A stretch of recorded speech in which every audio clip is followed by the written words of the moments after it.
When I was in high school, I was not a popular kid at all, at all. I became student body president somehow. I had this dream I was gonna run like on a real campaign and change lives and get people to vote for me. And I tied the most popular girl in school and then I won. It made me believe if you do the right thing, you can get through to people. But I remember going to my 10-year high school reunion and I was kind of freaked out that day, and I'm never freaked out. And I was already quite successful in business terms, and I was Tony Robbins, and I had my book. And I'd helped millions of people and been on it, you know. And I was 28.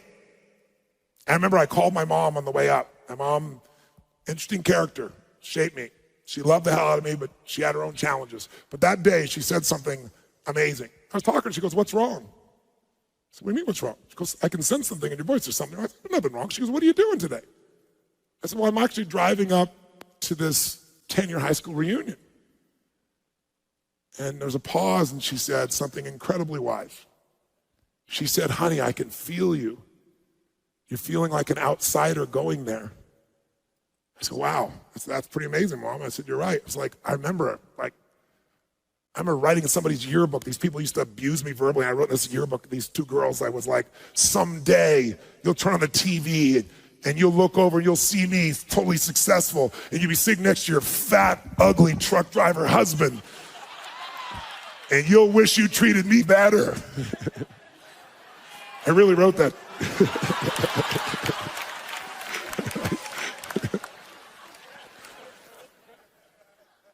And I remember I had this dream back then in high school. I'd have a limousine and I'd go to my 10-year high school reunion with like 5 of my women. My own limo meet there. And actually, embarrassingly enough, at 28, I had a limousine and a driver because that was like my vision. I didn't have the 5 women. And I didn't take the limousine. I took a smaller car and I drove myself. And she goes, "Honey," she said, "you know, you always are an outsider. Look what being an outsider has given you. Look what being different has given you." She goes, "Your seminars are bigger than your whole school. One seminar is bigger than the entire student body population." And I realized, wow. I realized why I was stressed. I was stressed because going there, feeling as an outsider, thinking about how do I fit in. I never asked that question. And so instead of going there and like proving who I was, I went there with the goal that every person I saw, I was going to do what I do in real life. I was going to connect with them and care for them and find something beautiful in them and sincerely acknowledge it. And I did. And it was a blast. I met people they couldn't believe. I remember this one guy used to beat the shit out of me in high school. He was twice my size. That was when I was 5'1". I was 5'1" my sophomore year in high school. I'm now 6'7". I tell people the difference is personal growth.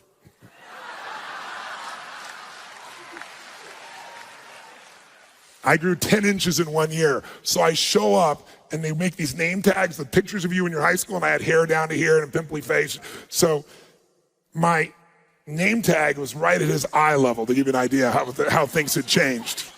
And I remember looking at my name tag and looking up at me and going, "Hi." He goes, "I didn't treat you very good, did I?" I said, I was mouthy. I said, "You're a good guy." He looked at me. Couldn't believe I said that.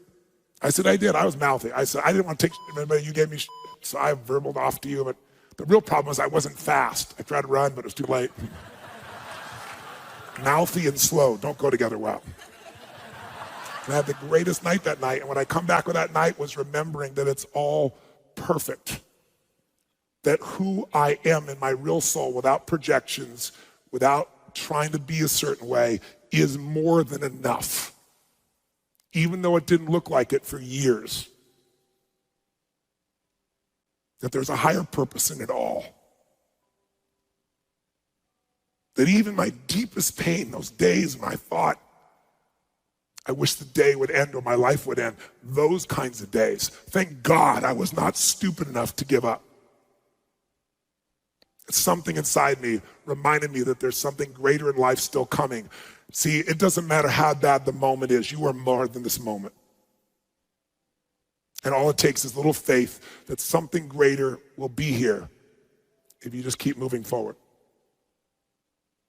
And now you're here, and what are the chances out of 7,000 plus people from 53 countries that I would pick you. Well, the chances were enhanced by wearing pink and standing on your chair.